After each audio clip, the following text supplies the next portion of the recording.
دوستوں میں ہوں ایڈوکیٹ علی ممتاز اور آپ میرا یوٹیوب چینل دیکھ رہے ہیں mynews.tv۔ میں آج آپ کے ساتھ بات کروں گا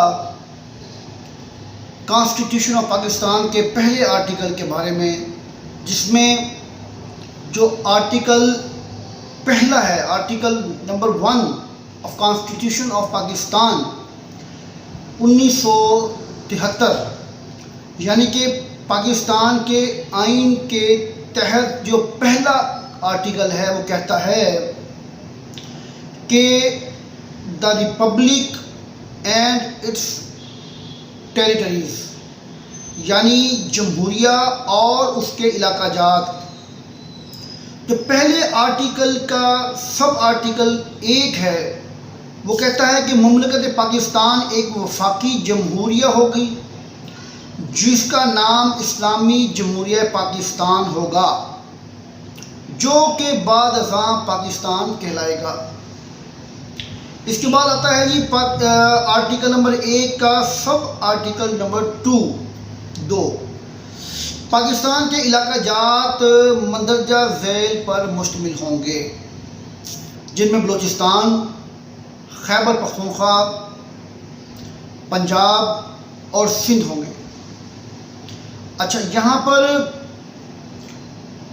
جو آرٹیکل نمبر 1 ہے اس کا سب آرٹیکل جو ہے وہ ہے 2، اس کو آگے انہوں نے پھر 4 حصوں میں تقسیم کیا گیا ہے، جس میں پہلے بتایا گیا ہے کہ کون کون سے حصہ جات ہوں گے، کون کون سے علاقہ جات ہوں گے، کون کون سے صوبے ہوں گے، جن میں میں نے آپ کو بتایا کہ بلوچستان، خیبر پختونخوا، پنجاب اور سندھ۔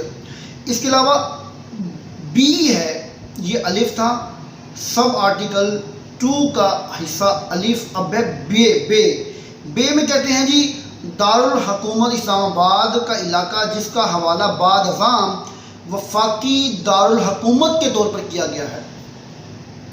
اس کے علاوہ آگے ہے جیم، وفاق کے زیر انتظام قبائلی علاقہ جات۔ دال ہے ایسی ریاستیں اور علاقہ جات جو الحاق کے ذریعے یا کسی اور طریقے سے پاکستان میں شامل ہوں۔ اچھا، یہ ہو گیا پہلا آرٹیکل اور اس کے سب آرٹیکل 2 کے 4 حصے۔ اب پہلے آرٹیکل کا جو سب آرٹیکل 3 ہے وہ کہتا ہے مجلس شورا پارلیمنٹ بذریعہ قانون وفاق میں نئی ریاستوں یا علاقوں کو اپنی قیود و شرائط پر داخل کر سکے گا جسے مناسب سمجھے۔ یہ ہے پہلا آرٹیکل کانسٹیٹیوشن آف پاکستان 1973۔ اب 1973 کے آئین کی جو آرٹیکل نمبر 2 ہے وہ کہتی ہے کہ اسلام پاکستان کا مملکتی مذہب ہوگا، یعنی کہ جو پاکستان کا ایک مملکت کا جو مذہب ہوگا وہ ہوگا اسلام۔ یہ تھے آج کانسٹیٹیوشن آف پاکستان کے 2 آرٹیکلز جن کے اوپر میں نے آپ سے بات کی۔ انشاءاللہ اگلے آرٹیکل کے ساتھ میں اگلی ویڈیو میں آپ کے پاس